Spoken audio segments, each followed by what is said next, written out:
12 સાંધે ત્યાં 13 તૂટે. આ કહેવત નીતુબહેનને મળીએ એટલે એકદમ યોગ્ય લાગે. એક છેડો મિલાવા જાય ત્યાં બીજો છેડો છૂટી જાય છે. કમાણી હોવા છતાં બે પાસા ભેગા થાય જ નહીં ને. નીતુબેન પણ મધ્યમ વર્ગના એક એવા નોકરિયાત છે જે એટલા પણ ગરીબ નથી કે મફત રાશન અને આયુષ્યમાન યોજનાનો લાભ લઈ શકે, અને એટલા ધનવાન પણ નથી કે મન ફાવે એમ પૈસા ઉડાવી શકે. તેમણે તો મધ્યમ વર્ગની જેમ ખેંચી તાણીને મહિનો કાઢવો પડે છે. ઈચ્છાઓને મારીને તો ક્યારેક બચતના પૈસા વાપરીને ગુજરાન ચલાવવું પડે છે. બજેટ આવી રહ્યું છે એટલે રોજે રોજ બજેટના સમાચાર વાંચવા કે સાંભળવા મળે છે. નીતુબેન પણ વિચારી રહ્યા છે કે સરકાર ચૂંટણીમાં ગેરંટીની વાતો કરતી હતી, શું આવી ગેરંટી બજેટમાં આપશે? બજેટ વિશે વાંચીને નીતુબેન વિચારે ચડ્યા કે આખરે એક નોકરિયાતે બજેટમાં શું જોઈએ. ટેક્સનો સ્લેબ થોડોક વધી જાય, કમાણી પર ટેક્સ ન લાગે તો મધ્યમ વર્ગ રાજીના રેટ થઈ જાય, એના હાથમાં થોડાક પૈસા આવે. શું સરકાર બજેટમાં આવું ના કરી શકે? વાસ્તવમાં મધ્યમ વર્ગના નોકરિયાત માણસના હાથમાં ટેક્સ ભર્યા પછી જે પગાર બચે છે તેમાંથી મોટા ભાગના પૈસા તો સ્કૂલની ફી અને રાશન ભરવામાં તથા ઘરનું ભાડું કે હપ્તા અને પેટ્રોલમાં વપરાઈ જાય છે.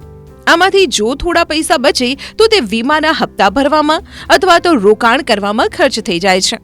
આથી જો સરકાર ટેક્સમાં રાહત આપી દે તો પગારમાંથી ટેક્સ કપાયા વગર વધારે પૈસા હાથમાં આવે. આ બધા વિચારોની વચ્ચે નીતુબેન મનોમન વિચારી રહ્યા છે કે આ વખતનું બજેટ ચૂંટણીલક્ષી છે. સરકારને વોટની જરૂર છે એટલે શક્ય છે કે રાહત આપી દે.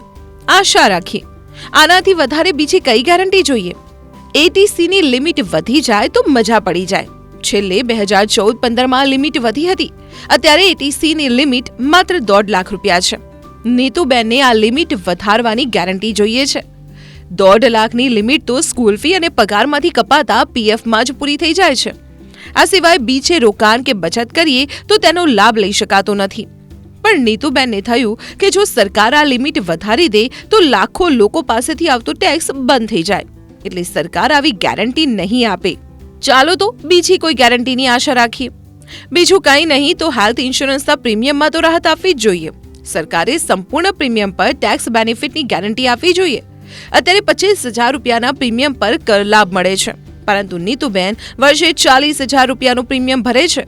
શું સરકાર આટલી ગેરંટી ન આપી શકે? સરકાર તમામ વર્ગને તો આયુષ્યમાનનો લાભ નથી આપી શકતી, પરંતુ અમારા જેવા વીમો લેનારા લોકોને પ્રોત્સાહન તો આપે.